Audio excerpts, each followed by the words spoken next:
Hello, magandang araw sa inyo mga bossing, mga boss. So, ito meron akong actual na resibo from Kasa. Share ko sa inyo itong aking experience sa Kasa nung ako yung nagpa first PMS, first 1,000 or 3 months. So, kahit wala pa siya 1,000, parang 950 pa lang, 980. Nagpa PMS na po tayo. So, dapat ang babayaran ko ay 4,200 plus according to the package. Pero napababaan natin siya ng 3,100, 492 kasi meron tayong nakita ng 900 plus 900 plus. Ano siya, nakalagay bacterial treatment. Sabi ko, ano ba ito? Kasi meron pang ibang treatment sa engine, ganun. Parang papausukan daw para malilinis siya, matanggal yung mga bacteria. So, parang yung COVID times yung na ginagawa sa mga grab, mga taxi para malinis yung kotse kung kanapitan man ng virus, ganun. So, naisip ko, hindi ko kailangan ito kasi bago lang yung kotse, amoy bago pa nga yung loob kasi nga wala pa nga 1,000 kilometers. So, hindi rin nagagamit. In 3 months, di nga ako umabot na 1,000 kilometers masyado. Hindi siya masyado nagagamit. So, yun. Kaya napababa natin siya. So, next time, try natin pababain lalo kung ano bang hindi kailangan. So, pero kailangan nga pala guys, sa Kasa talaga kayo magpapa-maintenance or PMS, lalo nagbago yung sasakyan nyo para ma-take advantage nyo yung warranty cover nyo. For example, bumigay yung or nasira bigla yung engine, transmission, aircon, yung mga mamahalin na part kasi yung transmission pala 200,000 na yan. Engine siguro halos kalahati ng presyo ng kotse niya yan. Itong Mirage natin siguro mga 400,000 yung engine nito, ganun. So kalahati siya ng price kasi yun yung pinaka puso talaga ng yung hindi tatakbo yung kotse pag walang makina. So yun, so bumigay makina, transmission, aircon, wheel bearing sa mga ilalim ng malapit sa may gulong, mga importanteng parts na mahal din ang paggawa yan. So iba pa yung wear and tear. Kunyari, yung gulong nyo, may warranty rin yan. Kasi kung hindi pa naman napupudpud, hindi nyo nagagamit, is biglang sumabog. Or yung battery nyo, wala pang 1 year, warranty rin yan.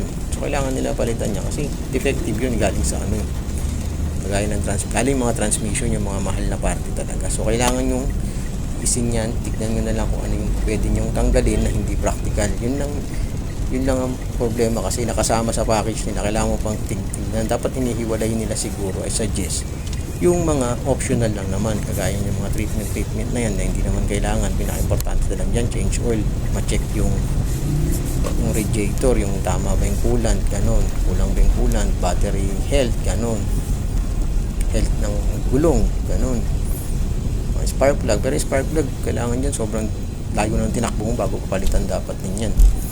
So yun nga, kung may mga extra, dapat optional lang para hindi natatakot yung mga taong, lalo na kagaya natin na hindi naman tayo bumili ng cash, wala din tayo masyadong budget. Kasi nga nagmamanti na tayo, nagbabayad pa tayo. So eto nga, dahil sabihin natin 4,000 talaga yung umpisa nitong package. Siya nga pala guys, pag tumataas nga pala yung mileage natin, tumataas din yung PMS, package natin. So pag umabot pa tayo ng 10,000, ang PMS package doon, 12,000 mahigit na. Hanggang 15,000 na. So isipin mo yun, after 1 year ganun na yung package ko. Tapos sa isang taon, every 3 months pa.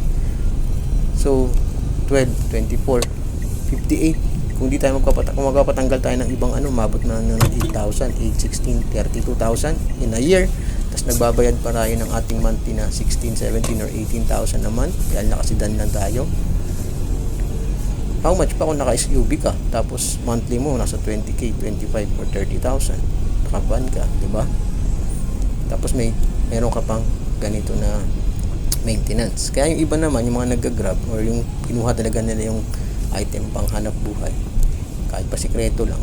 So, hindi na talaga sila nagpa-PMS. Doon na sila sa labas or sa gasoline station. Pero I don't suggest that kasi kailangan nyo i-take advantage yung inyong warranty cover.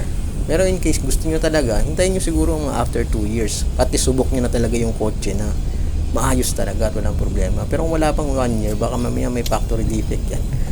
Tapos pag nagpagawa kayo sa labas kahit isang beses pa lang, naku, 200,000, 300,000 ang presyo nung may susira. Iiyak kayo nyan. Tsaka mas maganda rin naman talaga ang totoong alaga din ng Kasa. Kasi kabisado nila kung ano talaga yung mga parts na dapat sa kotse mo eh. Hindi kagaya sa labas.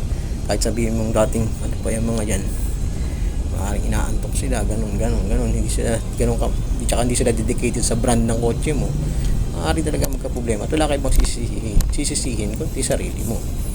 So So that's why, kung gusto nyo, total 3 years na naman ang warranty, mga 2 years, 1.5 year. Pero it's based on your own risk na. So that's why I don't suggest that.